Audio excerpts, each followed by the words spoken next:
Allez, on est parti. Ce sentiment, on le connaît tous, non? Fixer une tâche hyper importante, se dire allez, plus tard, et puis se faire rattraper par la culpabilité. Eh bien aujourd'hui, on va plonger au cœur de la procrastination. Et on va voir que ce n'est pas juste un vilain défaut. Non, c'est bien plus que ça. C'est un mécanisme de survie, aussi fascinant que complexe. Ah ça, c'est la grande question. C'est dingue, non? Cette frustration. On sait exactement ce qu'on doit faire et pourtant, impossible de s'y mettre. C'est comme si on était paralysé. Et on va voir que la raison derrière tout ça, elle est bien plus profonde qu'on pourrait le croire. Alors voilà le premier mythe qu'on va faire tomber.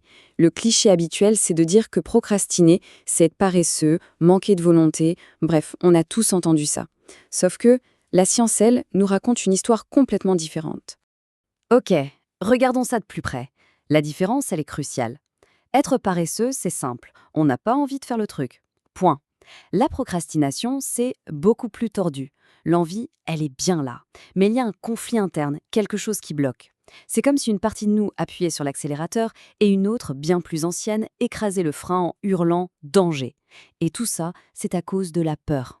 Et voilà, ce conflit nous amène au cœur du sujet, la procrastination. Au fond, ce n'est pas du tout un problème de gestion du temps, comme on le pense souvent. Non, c'est avant tout une question de gestion des émotions. En gros, quand on procrastine, ce qu'on fait, c'est qu'on essaye d'éviter une émotion négative, là, tout de suite. Ça peut être de l'anxiété, la peur de l'échec, le doute. Le cerveau, lui, il est câblé pour le court terme. Il préfère le soulagement immédiat, même s'il sait très bien que ça va être pire après. C'est une rustine émotionnelle, en quelque sorte. Et attention, on n'est pas du tout dans un phénomène marginal. On parle de 20% des adultes. C'est énorme. Une personne sur 5 vit avec ça au quotidien. C'est pour dire à quel point ce mécanisme de défense est courant. D'accord, mais alors pourquoi? Pourquoi ce mécanisme se déclenche-t-il? Pour trouver la réponse, il faut souvent faire un bond en arrière. On va aller voir comment le cerveau a appris très tôt à gérer le stress pendant l'enfance. C'est là que ça devient vraiment intéressant. On voit un lien direct, presque mécanique, entre certaines expériences d'enfance et la procrastination à l'âge adulte. Si, enfant, chaque action mène à une critique, à de la douleur ou à du chaos, eh bien le cerveau apprend une leçon très simple, agir est dangereux. Ne rien faire ou attendre, c'est plus sûr. Ça devient une pure stratégie de survie. C'est littéralement une question de câblage dans le cerveau. Pour notre cerveau reptilien, une critique acerbe ou la peur de l'échec, c'est perçu comme une menace aussi réelle qu'un prédateur. Il ne fait pas la différence. La réaction est la même. Il active le système d'alarme et la réponse, c'est la paralysie, l'évitement. On se fige. Et ce n'est pas juste une théorie, les chiffres le prouvent. Les études sur ce qu'on appelle les expériences d'enfance défavorables montrent un lien direct. Plus on a vécu d'expériences difficiles dans l'enfance, plus le risque de dépression et de dérèglement du système de stress explose. Et ça, c'est le cocktail parfait, le terrain de jeu idéal pour que la procrastination chronique prenne racine. Bon, d'accord. Mais concrètement, comment ça se manifeste?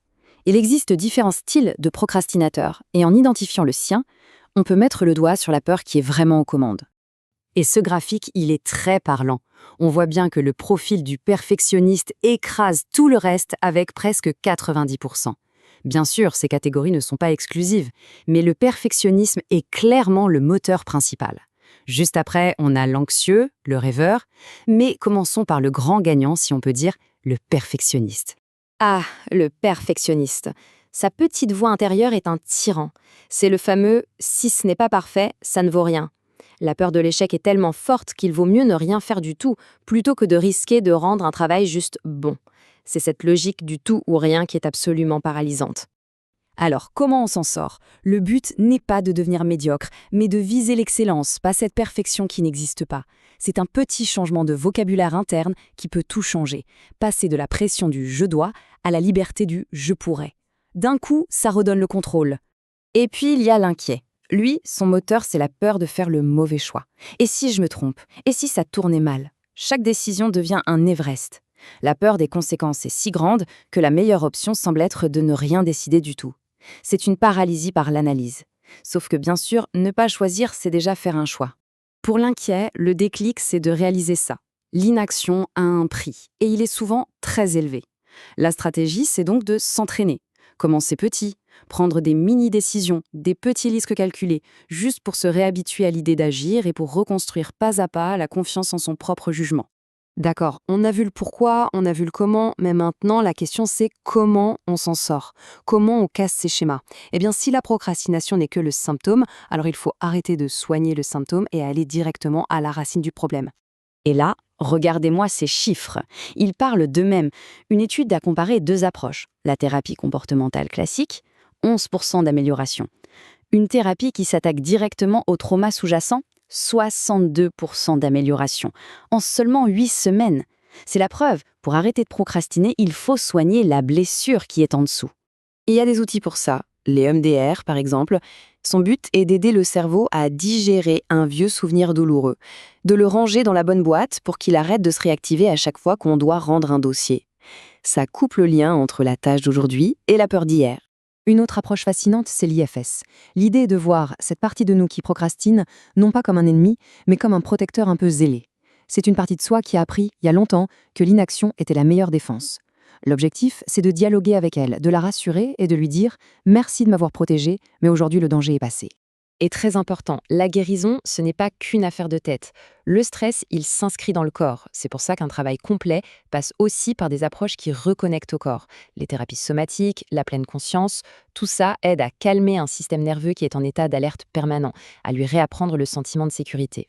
Alors, s'il n'y avait qu'une seule chose à retenir de tout ça, ce serait la suivante.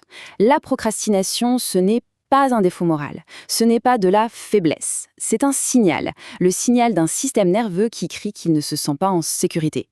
Et ça change tout. Et on va finir là-dessus. C'est un vrai changement de paradigme.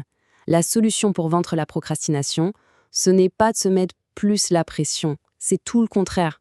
C'est de réduire la menace perçue. C'est de créer un espace de sécurité à l'intérieur de soi. Parce qu'une fois que le cerveau ne se sent plus en danger, l'action redevient fluide, naturelle, et c'est peut-être même là qu'elle redevient un plaisir.